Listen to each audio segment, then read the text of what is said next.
Hello student, कैसे हो? सब मौज में? जितने भी अभी तक लेक्चर देखे हैं सभी समझ में आ रहे हैं अच्छे से? अभी आपको मैं डीपीपीस देना स्टार्ट करता हूँ ना। डीपीपी मतलब डेली प्रैक्टिस प्रॉब्लम, तो ज़्यादा उसमें क्वेश्चन नहीं होंगे।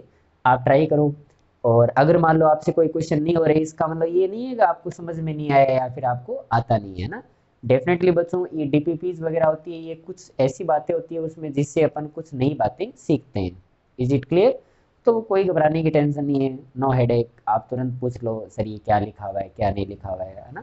No tension. लास्ट क्लास में अपन डिग्री ऑफ कार्बन और डिग्री ऑफ हाइड्रोजन के ऊपर काम कर रहे थे। तो क्या सिर्फ कार्बन और हाइड्रोजन की डिग्री होती है क्या? बाकी किसी की कोई डिग्री नहीं होती है? डेफिनेटली बच्चों, सभी की डिग्री होती है ना। एल्कोहल्स की और की वाट एवर, जो भी अभी नाम जो बोलूंगा मैं अब, तो आप अभी जानते हो, तो इसलिए मैं ये नेम वगैरह नहीं बोल रहा हूँ। थोड़ी बहुत आपको डिग्री बताने की और ट्राई करता हूँ। क्लियर है? चलो देखो, degree of degree of alkyl halides. अब ये एल्काइल हैलाइड्स क्या होते हैं? What is the meaning of alkyl halides? Alkyl halide बच्चों इन जनरल इनको बोलते हैं, ये जो आर एक्स होते हैं ना, आर एक्स, इनको रिप्रेजेंट किया जाता है। Where X is what? Halogen. Halogen कितने होते हैं अपने पास? 4 हेलोजन है। Fluorine, chlorine, bromine and iodine. Fluorine, chlorine, bromine and iodine, इन 4 में से आप चाहे कोई भी ले लो। और ये आर क्या है? ये आर किस नेम से जाना जाएगा? R is known as alkyl group. Alkyl group, यहाँ पे आप क्या लगा सकते हो? कार्बन। एल्काइल ग्रुप का मतलब कार्बन। सीधी सी बात ही है ना। लेट सपोज मान लो आपने एक कार्बन लगा दिया, 2 कार्बन लगा दिए लाइन में, 3 लगा दिए, वट एवर आपकी इच्छा है। तो मतलब कहने मतलब बहुत सारे कार्बन, उसके साथ अगर आप एक्स लगा दो, that molecule is known as alkyl halides. Halides represent the halogen, alkyl represent the number of carbon. When they mix each other, then we say this compound is known as alkyl halide. Okay, तो what do mean by degree? इसका degree का क्या meaning रहेगा? तो degree का meaning बच्चों ये है कि एग्जांपल लिया मैंने कि यहाँ पे मान लो एक सी लिखा हुआ है, ठीक है। एक मान लो इस टाइप का एग्जांपल लिया कि यहाँ पे मान लो लेट सपोज बी आर लिखा हुआ है। और एक मान लो एग्जांपल लिया इस टाइप से, यहाँ पे मान लो सी एल लिखा हुआ है, कोई भी लिख दो। हेलोजन 4 है, उस 4 हेलोजन में आपकी 6 है, कोई भी, है ना। इस टाइप से मैंने हेलोजन्स लिखे। आपको बोला गया कि इस एल्काइल हैलाइड की मुझे डिग्री बताओ। तो आपका क्या कहना है? आप कैसे उनकी डिग्री फाइंड आउट करोगे? आप हेलोजन को देखना। देखो ये वाला हेलोजन, ये हेलोजन कौन से कार्बन के साथ लगा हुआ है? इस कार्बन के साथ। ये हेलोजन बोलो इस कार्बन के साथ, ये बोलो इस कार्बन के साथ। और दैट कार्बन, ये कार्बन कितने कार्बन के साथ डायरेक्टली अटैच है? इट मींस, मेरा कहने का मतलब इस कार्बन की खुद की कितनी डिग्री है, that is known as the degree of alkyl halide, है ना। हेलोजन बोलो ये किस कार्बन के साथ अटैच है? इसके साथ। ये कितने कार्बन के साथ अटैच है? तो only 1 carbon, it is directly connected with 1 carbon. It means इसकी डिग्री कितनी हो जाएगी? ये सर 1 डिग्री का एल्काइल हैलाइड है। सिंपल है, ये कोई ज्यादा डेफिनेशन लिखने की जरूरत नहीं है। इसकी बोलो, ये हेलोजन जिस कार्बन के साथ लिखा हुआ है, ये कार्बन कितने डायरेक्ट कार्बन के साथ अटैच है? 2 कार्बन के साथ। इट मींस इसकी डिग्री कौन सी हो जाएगी? 2 डिग्री। ऐसे बोलो, इसकी बताओ ये कौन सी डिग्री का एल्काइल हैलाइड कहलाएगा? 3 डिग्री का एल्काइल हैलाइड कहलाएगा। ये बात क्लियर हो गई? ऐसा का ऐसा डिग्री ऑफ एल्कोहल्स होता है। डिग्री ऑफ एल्कोहल, एल्कोहल मतलब क्या होते हैं? एल्कोहल वो रिप्रेजेंट कैसे किया जाता है? ओ एच ग्रुप लगा के। ये जो ओ एच ग्रुप होता है ना बच्चों, ये रिप्रेजेंट करता है एल्कोहल्स को। और आर तो क्या है? नंबर ऑफ कार्बन होते हैं, है ना। तो जैसे मान लो CH3 CH2OH लिखा हुआ है ना, और CH3 लिखा हुआ है। देन CH3 CH3 और ऐसे OH लिखा हुआ है, और ये लेट सपोज ये लिखा हुआ है ऐसे, है ना। आपको बोला गया कि ये एल्कोहल है मेरे पास, इसकी डिग्री आपको पता करनी है, what is the degree of that alcohol. तो आप क्या बोलोगे? ये OH बताओ किस कार्बन के साथ अटैच है, इसके साथ।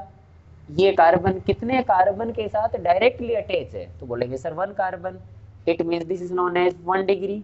We can say 1 degree alcohol और we can say primary alcohol, both are same, है ना, 1 डिग्री अल्कोहल और प्राइमरी अल्कोहल। लेट सपोज इसके बारे में डिस्कस करते हैं। ये OH रहा, ये बताओ कौन से कार्बन के साथ कनेक्ट है, इस कार्बन के साथ। how many carbons are directly attached with that carbon? Only 2. It means that type of alcohol is known as 2 degree, or we can say secondary alcohol, both are same, secondary alcohol or 2 degree alcohol. जैसे let's suppose this OH is connected with that carbon, and how many carbons are directly attached with that carbon? 3. It means 3 degree alcohol, or we can say tertiary, tertiary alcohol हो जाएगा। इसकी degree कितनी हो जाऊँ, तो बोले इसका ये OH किस कार्बन के साथ, इस कार्बन के साथ, and there is no carbon present which is directly attached with that carbon, it means 0 degree. लेकिन 0 डिग्री थोड़ा कम ही बोलते हैं अपन, है ना, तो 0 डिग्री नहीं बोल के इसका नाम ही लिख देते हैं। CH3 का नाम होता है बच्चों मिथाइल, और OH ग्रुप का नाम होता है alcohol, that's why reason we say methyl alcohol. और इसे एक नाम से और जाना जाता है, which is known as super primary alcohol. मतलब ये प्राइमरी तो नहीं है, प्राइमरी तो कब होता, कई टाइप से होता, तो सुपर प्राइमरी अल्कोहल इसको नाम दे दिया गया because why this is known as 0 degree alcohol, but we can not write 0 degree, we can say methyl alcohol और we can say super primary alcohol. Clear हुई बात ये? ओके।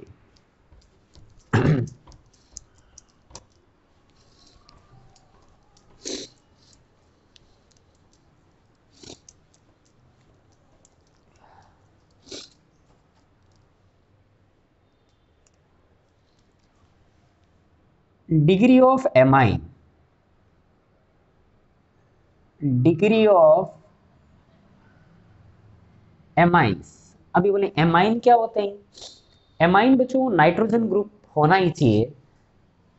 अलग अलग टाइप की अपने पास एमाइंस होती है, आप तो इसको ऐसे याद रखना, कहीं पे भी NH2 ग्रुप लिखा रहे ना अभी के लिए, नाइट्रोजन पे एक लोन पेयर होता ना, तो मैंने वो ऐसे डॉट बना दिए, चलेगा।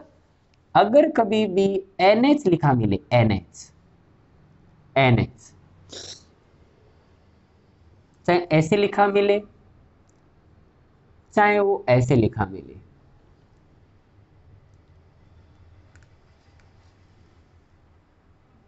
या फिर N लिखा मिले, N, चाहे वो इस टाइप से हो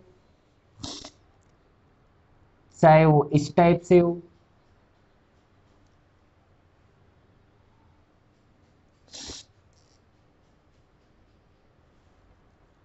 सॉरी, या फिर इस टाइप से हो।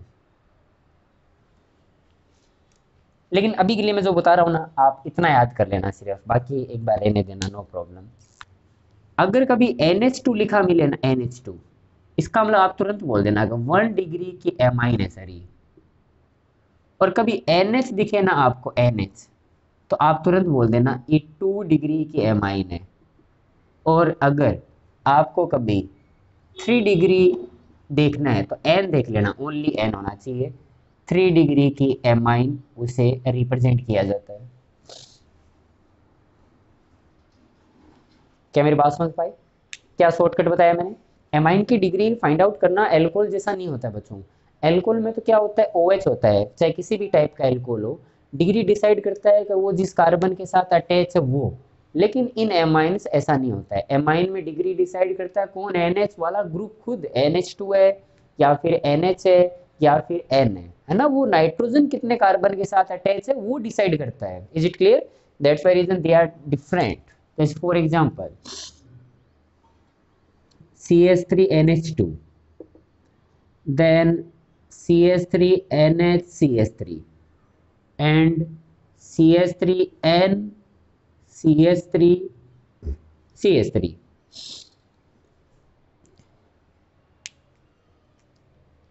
ये NH2 लिखा हुआ, तुरंत देख के बता दो कौन सी डिग्री का है, प्राइमरी, 1 डिग्री एमाइन हो जाएगा। और बेसिकली इसको 1 डिग्री क्यों बोलते हैं, because by this nitrogen is directly connected with only one carbon, that's why reason we say this one is 1 degree 1 degree amine.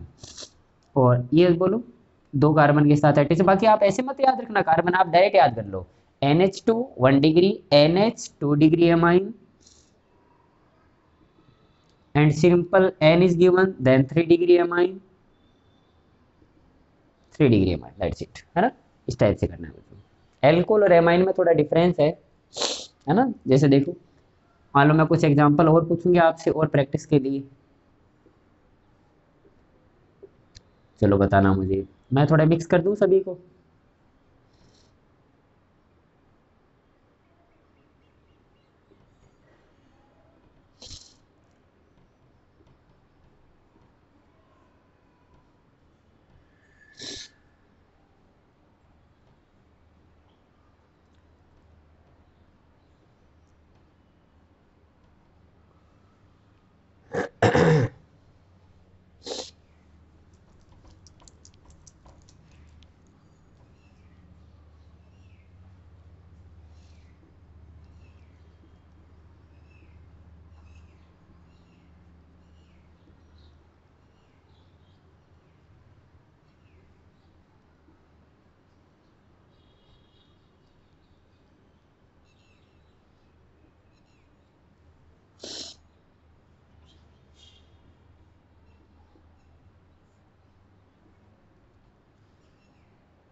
Okay, fine.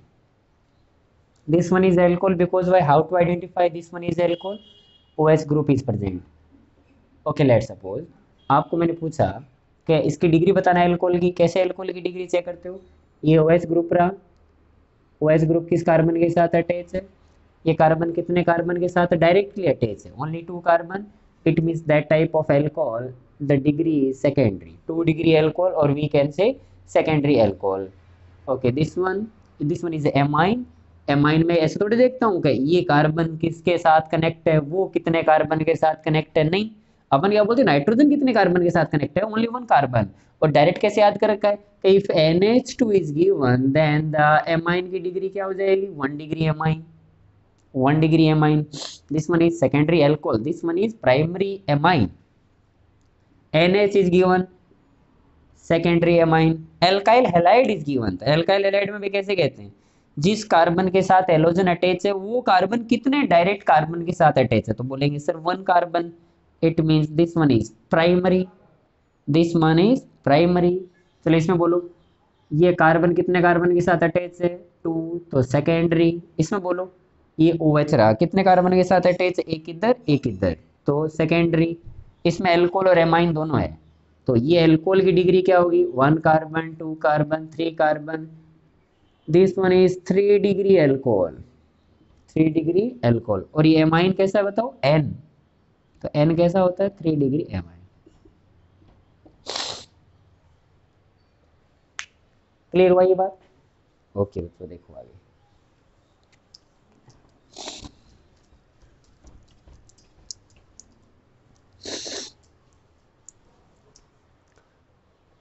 एक है ना केमिस्ट्री में वर्ड आता है जिसका नाम होता है इलेक्ट्रो नेगेटिविटी। इसको रिप्रेजेंट किया जाता है बच्चों EN से, है ना। इलेक्ट्रोनेगेटिविटी एक रिलेटिव टर्म होती है। Let suppose A makes bond with B and we say the electronegativity of B is greater than electronegativity of A. If I say A makes a bond with B and let's suppose the electronegativity of B is greater than electronegativity of A. What do you mean by this? इसका क्या मतलब है? अगर किसी की electronegativity ज्यादा होती है ना बच्चों, तो उसका काम क्या होगा, उसका काम ये होगा कि वो इलेक्ट्रॉनों को अपनी ओर अट्रैक्ट करेगा, है ना। जैसे मान लो मेरी इलेक्ट्रोनेगेटिविटी ज्यादा है तो मैं क्या करूंगा, इलेक्ट्रॉनों को खींचना स्टार्ट कर दूंगा। To tendency the pull the electron towards itself is known as electronegativity. Is it clear? तो ये क्या करेगा, देखो ये जो बॉन्ड बना होगा, इस बॉन्ड में एक इलेक्ट्रॉन इसका होगा, एक इलेक्ट्रॉन इसका होगा, दोनों ने शेयरिंग की होगी और शेयरिंग के थ्रू बॉन्ड बन गया होगा।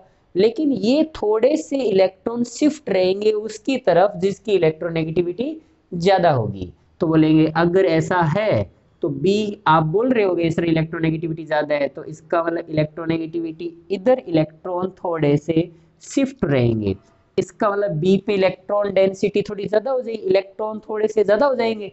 और केमिस्ट्री में ज्यादा का मतलब होता है नेगेटिव चार्ज और कम का मतलब होता है पॉजिटिव चार्ज, है ना। तो इधर थोड़े से कम हो गए तो प्लस बना दी। ये क्या बनाया मैंने डेल्टा, क्योंकि कंप्लीट बॉन्ड ब्रेकिंग नहीं हुई है, थोड़ा सा बिल्कुल मामूली सा शिफ्ट हुआ है, इसी वजह से डेल्टा आएगा। क्लियर है ये बात। डेफिनेशन बताओ electronegativity, what is the definition of electronegativity. इसको रिप्रेजेंट किया जाता है बच्चों EN से, to tendency the pull the electron towards itself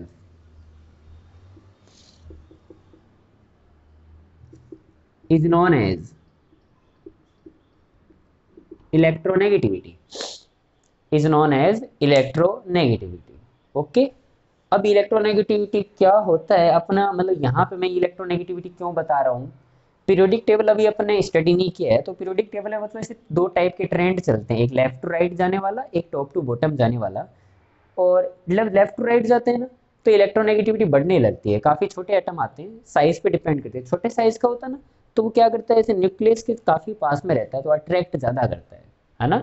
और वो बहुत ही बड़ा एटम है मान लो कोई, तो उसके इलेक्ट्रॉन कहाँ, न्यूक्लियस का उस आइडिया किसी को नहीं रहता, तो इलेक्ट्रॉन इलेक्ट्रॉन खींचने में विश्वास नहीं रखता और पड़ा रहता है ऐसे, है ना, भालू की तरह। तो इस टाइप से होता है। तो इलेक्ट्रोनेगेटिविटी ज़्यादा किसकी होती है, स्मॉल साइज एटम की।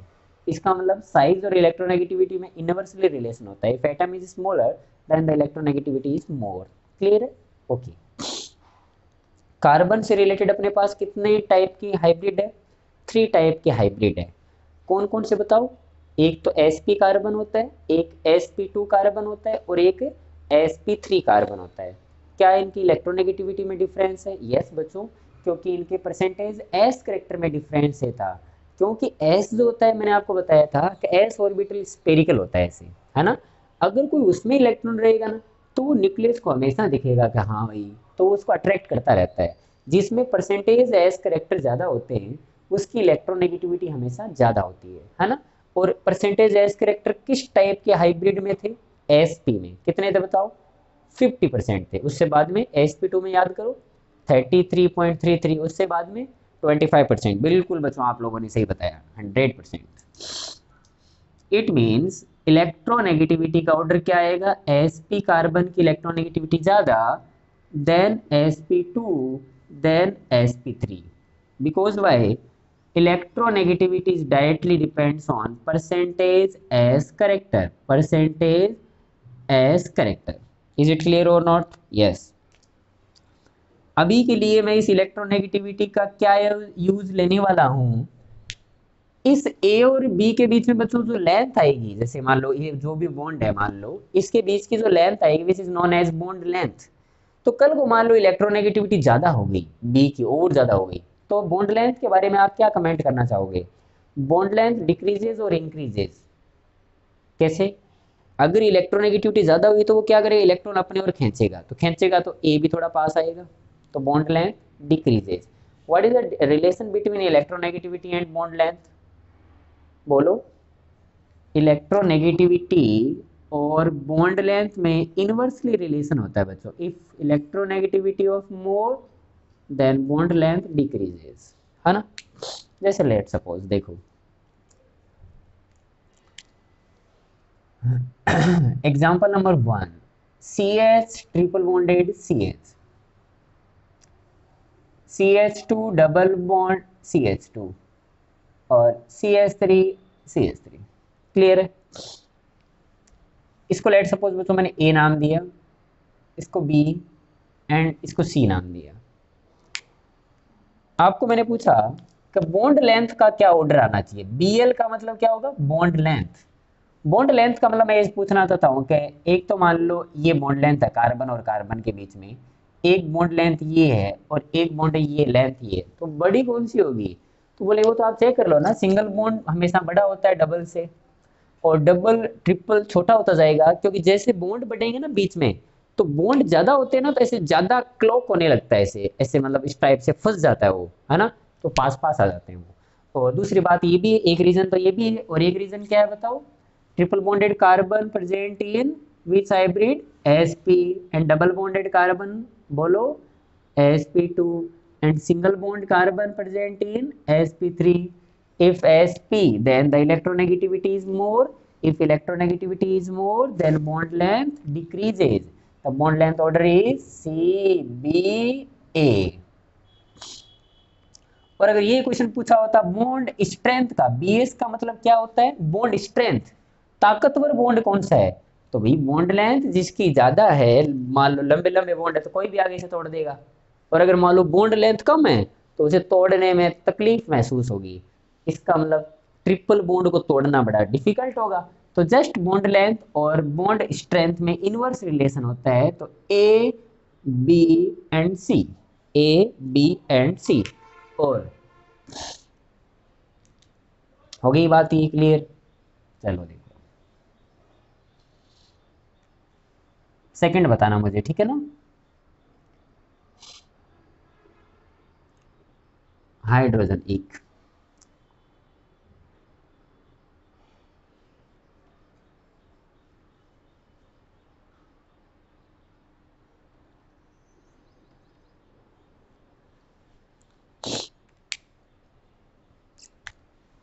इसको ए नाम दे दिया, इसको बी, और इसको सी, बॉन्ड के ऊपर लिख दिया मैंने, ठीक है ना।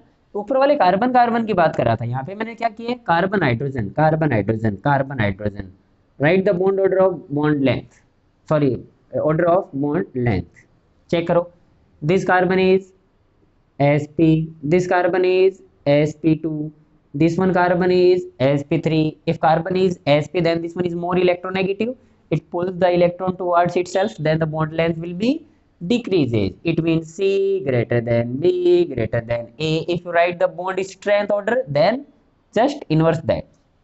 Okay.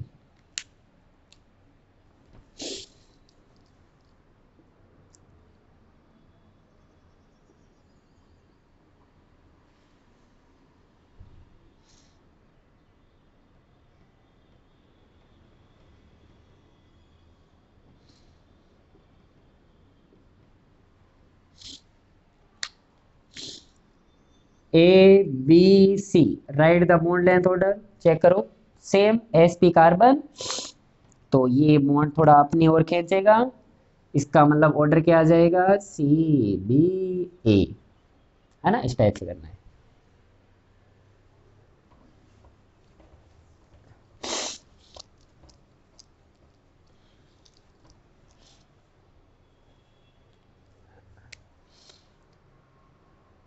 चलो तो एक है ना ऐसा क्वेश्चन है, एक बार आईआईटी में आया था, कई बार ऐसे सिंपल से क्वेश्चन आ जाते हैं, कोई बड़ा काम नहीं है।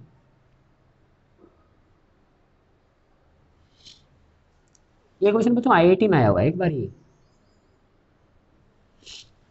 इतने सिंपल क्वेश्चन भी कई बार आ जाते हैं ना। आप लोग इसका आंसर देना मुझे, आपको खुद को पता लग जाएगा। इसकी लेट सपोज बॉन्ड लेंथ ए है, ये लेट सपोज बी है, ये लेट सपोज सी है, और ये लेट सपोज डी है, ठीक है ना। बॉन्ड लेंथ आपको ऑर्डर लिखना है। सबसे छोटा कौन सा होगा, ट्रिपल बॉन्ड वाला, सबसे स्मॉलर, तो ए तो क्या आ गया, सबसे पीछे, क्लियर है। अब देखो बच्चों, ये कार्बन कौन सा है, sp, तो ये बॉन्ड लेंथ थोड़ी कम होगी, और ये कार्बन कौन सा है, sp2, ये थोड़ा सा बड़ा होगा, तो ये तो आइडिया लग गया कि b और d में बड़ा कौन सा, d1।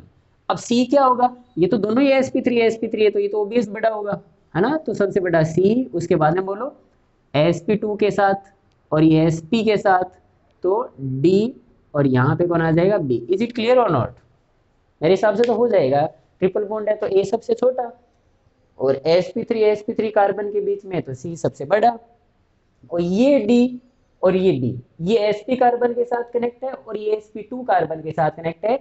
sp carbon is more electronegative, that's why reason it pulls the electron towards itself and bond length so will be shorter as expected।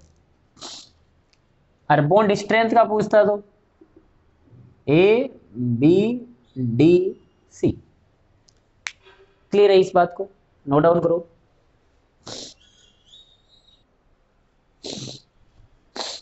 Okay बस हो गया, देखो अब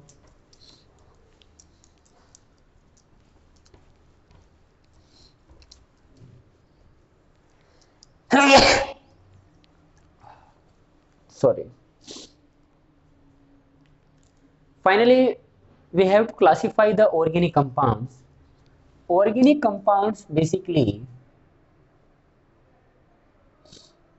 classified into two parts. One is known as acyclic and one is cyclic. Acyclic, acyclic बोलो या फिर open chain type compounds, organic compounds, and another one is cyclic. Cyclic or closed chain. Closed chain. Acyclic compounds are different types. Saturated and unsaturated, दो type के होते हैं basically. But alkane, alkene, alkyne and both are present in and ine. Alkene, ine. Okay. Saturated, you know. Alkane means what? Alkane, you know, also known as paraffins. Paraffins. Alkene also known as olefins. होते क्या ये? Carbon carbon single bond. Alkene means carbon carbon double bond. Alkyne means carbon carbon triple bond. And alkenyne means carbon carbon double bond plus carbon carbon triple bond. Both are present in single compound. इनको अपन क्या बोलेंगे? Alkene आइन बोल देंगे. Clear है ये बात? एल्केन, एल्कीन, एल्काइन ये सब क्या होनी चाहिए? ए साइक्लिक फॉर्मेट में होने चाहिए, रिंग नहीं होनी चाहिए. सॉरी. एंड साइक्लिक कंपाउंड क्या होंगे? दो टाइप के अपने पास होंगे.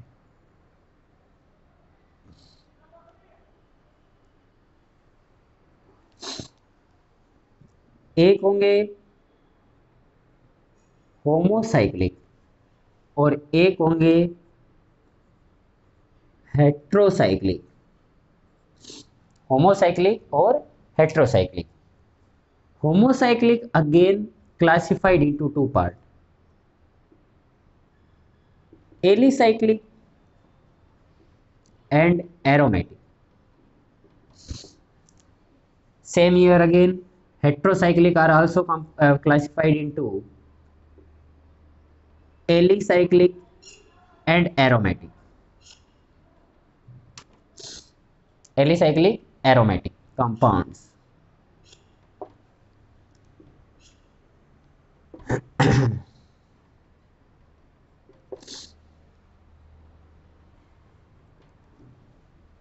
Is it clear?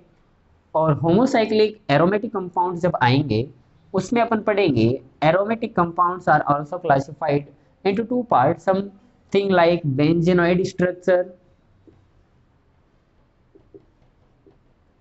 Benzenoid structures and non-benzenoid structures.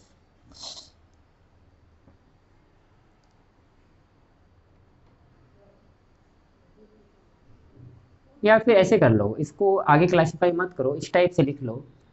Aromatic compounds है ना, कोई भी हो, चाहिए हो, जनरली ऐसा बोला जाता है कि एरोमेटिक कंपाउंड्स क्या होते हैं.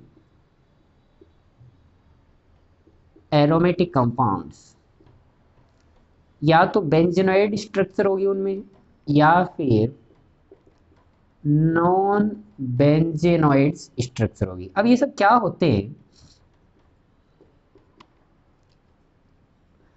पहले अपन क्या कर रहे हैं, अपन ज़्यादा सीख नहीं रहे, अपन बस ये ट्राई कर रहे हैं. Organic compounds are classified into acyclic and cyclic. Okay, cyclic compounds are those compound in which ring are present and acyclic are those compound in which open chain are present. These are four types, alkane, alkene, you know very well. Then in this side, homocyclic means what? Homo means what? Same atom present in cycle. Hetero means what? A different atom is present in cycle. Okay, homocyclic is also classified into, this one is not acyclic, this one is known as alicyclic and aromatic, alicyclic, aromatic. And aromatic compounds are also classified into two parts, जैसे benzenoid structure और non benzenoid structures are present. ये सब होते क्या है? Okay, one by one देखते हैं अपन, थोड़ा बहुत आइडिया लगाते हैं।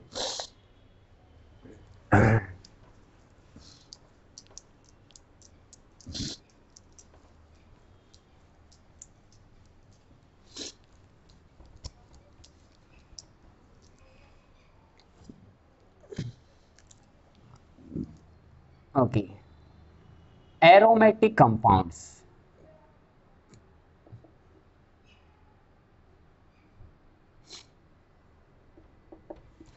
एरोमेटिक कंपाउंड्स बच्चों एक चैप्टर है पूरा, इसलिए मैं अभी के लिए आपको इतने ज़्यादा नॉलेज नहीं दूंगा कि एरोमेटिक कंपाउंड्स की आप डिटेल स्टडी कर पाओ। अभी के लिए बस थोड़ा थोड़ा जो ब्रीफ इंट्रोडक्शन है उसकी अपन डिस्कशन करेंगे।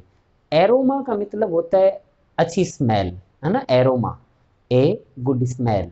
तो स्टार्टिंग मटेरियल ये था काफ़ी पहले कि कुछ कंपाउंड्स ऐसे थे जिनमें बहुत ही अच्छी स्मेल आ रही थी, तो उन्होंने उस कंपाउंड्स को नाम रखा गया एरोमेटिक कंपाउंड्स। अब ये एरोमेटिक कंपाउंड्स को जब याद किया जाता है तो बेंजीन बहुत अच्छा एक एरोमेटिक कंपाउंड होता है, इसलिए बेंजीन को तो याद करना ही पड़ेगा। एक्चुअली के अंदर इसकी प्रॉपर्टीज होती है कि एरोमेटिक कंपाउंड्स आप किसे बोलते हैं। एरोमेटिक कंपाउंड्स की बहुत सारी कंडीशंस होती है। वो कंडीशंस में ये भी है कि मॉलिक्यूल कैसा होना चाहिए, प्लेनर होना चाहिए। जैसे कि मान लो एक दो लिख दूं क्या, तो कंडीशन क्या होनी चाहिए, मॉलिक्यूल प्लेन के ऊपर होना चाहिए। सेकंड कंडीशन क्या होनी चाहिए, कॉन्जुगेशन होना चाहिए। अभी के लिए थर्ड नंबर क्या होनी चाहिए, तो बोलेंगे थर्ड नंबर पे sir number of pi electron जो है वो 4n+2 पाई इलेक्ट्रॉन होने चाहिए। इस टाइप के बच्चों एक कंडीशंस होती है जो कोई भी कंपाउंड को एरोमेटिक प्रूफ करने के लिए फुलफिल कंपाउंड करना चाहिए, है ना। लेकिन ये बोले, ये आपने क्या लिखा है sir, 4n+2 pi electron. Let suppose n equals to 0, it means कितने इलेक्ट्रॉन हो गए, तो बोलेंगे 2 पाई इलेक्ट्रॉन हो गए। Let suppose n equals to 1, then कितने हो गए, 6 पाई इलेक्ट्रॉन हो गए। Let suppose n equals to 2, then 10 pi electron हो गए। It means if a cyclic compound, और प्लेनर तो होना ही चाहिए बच्चों, और कंपाउंड साइक्लिक भी होना चाहिए, बिकॉज वह एरोमेटिक कंपाउंड्स कभी भी ए साइक्लिक नहीं होने चाहिए। ओपन चेन वाले कभी भी एरोमेटिक कंपाउंड नहीं हो सकते। क्या मेरी बात समझ पाए? और प्लेनरिटी प्रूफ कैसे करते हैं, कई carbon are present in sp2 में होना चाहिए, ट्रायगोनल प्लेनर होना चाहिए, sp3 में नहीं होना चाहिए, बिकॉज भाई sp3 बच्चों एक प्लेन पे ड्रॉ नहीं किया जा सकता है ना। इसमें इलेक्ट्रॉन 6 कौन से होते हैं, देखो ये पाई है ना, ये वाला इस टाइप से, तो ये क्या करते हैं, ऐसे ऐसे घूमते रहते हैं ऐसे। अब वो घूमते क्यों है उसका डिस्कशन नहीं करेंगे अपन, लेकिन बच्चों ऐसे घूमते रहते हैं ऐसे। केकुले नाम का एक साइंटिस्ट था, उसने ऑब्जर्व किया था, और इसको रूल को अपन हक्कल रूल के नाम से भी जानते हैं। कौन सा, 4n+2 पाई इलेक्ट्रॉन वाले का। उसने ऐसा बताया कि अगर किसी भी साइक्लिक कंपाउंड में कॉन्जुगेशन है, what do mean by conjugation, conjugation means जैसे एक सिग्मा एक पाई, एक सिग्मा एक पाई, एक सिग्मा एक पाई, देखो pi sigma pi sigma pi sigma, ऐसे है ना, इस टाइप को कॉन्जुगेशन बोलते हैं। तो for aromaticity the molecule should be cyclic, molecule should be planar, a conjugation is present and total number of pi electron is counted as 6 to 10, इस type से होना चाहिए। that type of compound is known as aromatic compound। इनको अपन क्या बोल देंगे, aromatic compound का नाम दे दिया जाएगा इन्हें। इज इट क्लियर और नॉट? ओके, बाकी अपने एरोमेटिक कंपाउंड्स के आगे प्रोसीड करेंगे, अभी आपका टाइम हो गया है। ओके बच्चों, थैंक यू, लव यू।